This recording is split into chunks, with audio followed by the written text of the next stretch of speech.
Mwasham sana Yuda Tadeus Ruwaich OFM Cape, askofu mkuu wa jimbo letu kuu la Dar es Salaam. Mwasham Lamek Sombwa OSA, askofu wa jimbo la Bagamoyo. Mheshimiwa sana Florentine Malia CSP, mkuu wa shirika la Roho Mtakatifu provinsia ya Tanzania. Mheshimiwa Romad Kandara, baba dekano wa dekania yetu ya Thomas More. Mheshimiwa Urbanus Kioko CSP, paroko msaidizi wa parokia Mtakatifu Agustino Salasala. Waheshimiwa mapadre, Mheshimiwa shemasi, waheshimiwa mafrateri, waheshimiwa watawa wa kike na wa kiume, waheshimiwa viongozi wa serikali ngazi mbalimbali mlioshiriki na siku ya leo, waheshimiwa viongozi wa kamati tendaji jimbo, halmashauri jimbo na dekania, waheshimiwa viongozi wa parokia na parokia teule ya Mtakatifu Agustino Salasala na parokia jirani, waheshimiwa ndugu wa marehemu Padre Peter Sabinus Asenga, wageni wetu waalikwa wote walioguswa na msiba huu, wawakilishi wa vyombo vya habari, waamini wote, mabibi na mabwana, tumsifu Yesu Kristo. Kristo tumaini letu. Awali ya yote, napenda kumshukuru Mwenyezi Mungu kwa zawadi ya maisha ya mtumishi wake padri wetu marehemu Sabinus Asenga, ambaye leo tunamwaga kwa heshima na imani ya Kikristo. Kwa niaba ya uongozi wa parokia yetu ya Mtakatifu Agustino Salasala, napenda kutoa shukrani za dhati kwa kila mmoja wenu kwa uwepo wenu hapa, kwa sala zenu na mshikamano wenu katika kipindi chote cha kuugua kwa marehemu hadi umauti wake.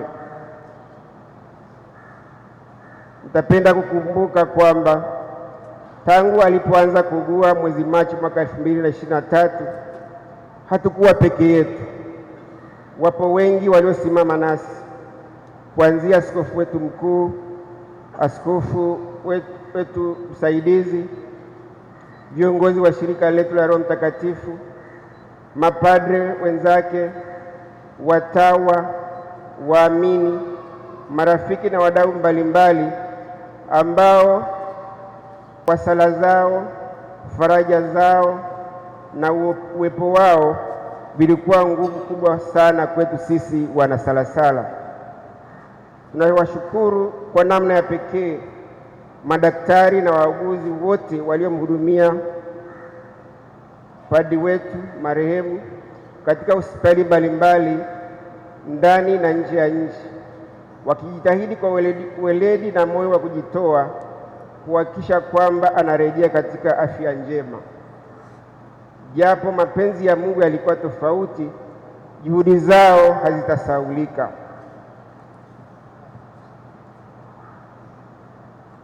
Wapo wengi waliojitoa kwa hali na mali, walitoa sadaka za kutokujibakiza, kumchangia, kumpa maneno ya faraja marehemu katika hatua zote mbalimbali, toka alipougua mpaka alipolazwa katika hospitali mbalimbali za hapa nchini na nje ya nchi.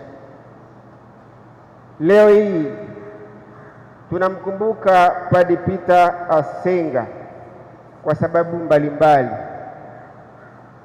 Tukianza na maisha ya kiroho, Padre Peter Asenga alijitahidi sana kuhakikisha kwamba kila muumini ndani ya parokia hii anaondolewa vikwazo na anapata sakramenti stahiki, kuanzia sakramenti ya ubatizo, kitubio, komunio ya kwanza, ndoa na hata wale ambao waliohitaji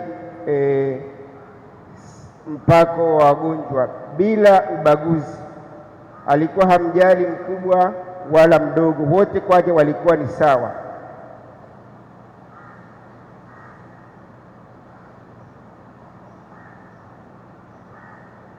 Aidha, alihakikisha kwamba wote wanapata sakramenti, hasa sakramenti ya ndoa kwa wale ambao walikuwa na ndoa sugu, na alihakikisha hata wale ambao walikuwa hawana uwezo, alijitoa yeye mwenyewe kufunga ndoa za pamoja, kuwasaidia hata wale ambao walikuwa hawana nguo, kutoa suti zake.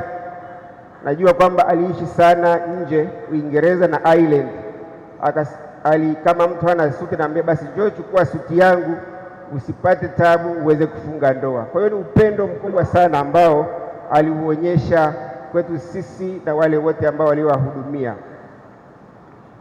Alifanya juhudi kubwa sana za kukuza imani za waamini wake kwa kuwaongezea huduma mbalimbali, ambapo kama mnavyofahamu kijiografia Salasala ilikuwa ni kubwa sana, lakini alihakikisha kwamba anasogeza huduma karibu na kila muumini ili aweze kupata huduma hiyo, kwa kuanzisha vituo vya sala ambavyo baadaye vikawa vigango na baadaye vikawa parokia.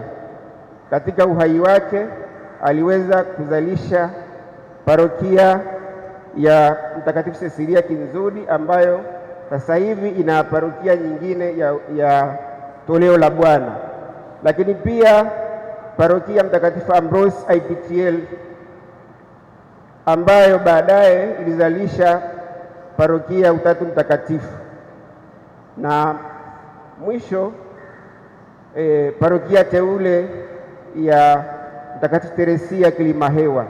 Hizi zote ni juhudi ambazo alihakikisha kwamba kama ndege inaruka na mabawa yake, kwa maana kwamba hakumwacha hata mmoja. Na katika maeneo haya yote alihakikisha kwamba ananunua maeneo na anajenga nyumba za mapadri, lakini pia maeneo ya kusalia. Tutamkumbuka sana Padre Peter Asenga pia kwa maendeleo ya kijamii. Alipofika hapa alikuta tunasalia kwenye kanisa dogo sana, na kwa maono yake, vision yake, alihakikisha tunajenga kanisa hili ambalo tunalosalia leo hii, ambalo linaonyesha kwamba ni ishara ya imani. Na kanisa hili lilijengwa ndani ya miaka 3 tu, kuanzia msingi mpaka kutabarukiwa. Alikuwa naamini kwamba kile chochote ambacho alikuwa anakipanga alihakikisha kwamba kinatekelezwa kwa weledi, kwa uaminifu na kwa muda mfupi. Kwa hiyo hilo ni jambo kubwa sana ambalo alifanya kwetu. Ametuachia kanisa hili, amejenga nyumba ya mapadri, lakini pia kwa upendo kwa watoto, sababu alipenda maeneo yote, kuanzia watoto, kwaya. Alikuwa ni mwimbaji mzuri sana katika kwaya, na aliwezesha pia kwaya zetu kushinda katika ngazi mbalimbali, kuwa ya kwanza katika ngazi ya dekania na hata jimbo. Na akahakikisha pia anajenga shule ya watoto katika kanisa letu la zamani.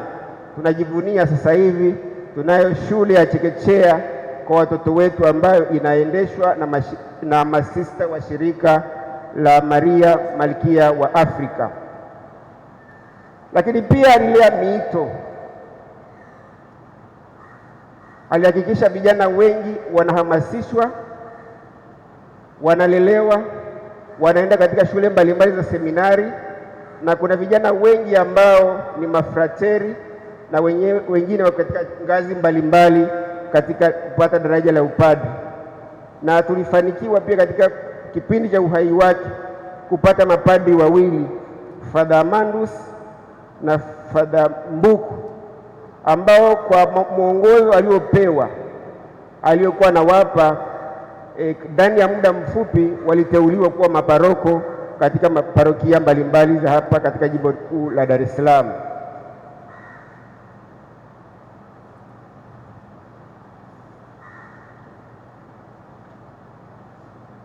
Haya yote ni matunda ambayo sisi kama wanasalasala tunajivunia kutokana na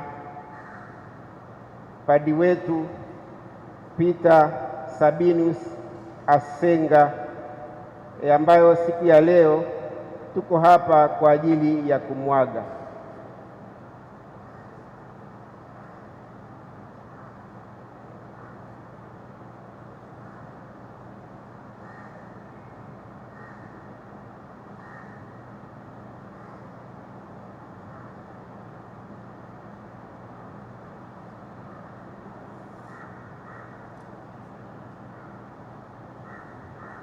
Kwa hayo yote ni mambo ambayo ameyaacha kama alama. Kikubwa sisi tuendelee kumwombea Mwenyezi Mungu ampokee na ampe pumziko la milele. Raha ya milele umpe Bwana, apumzike kwa amani.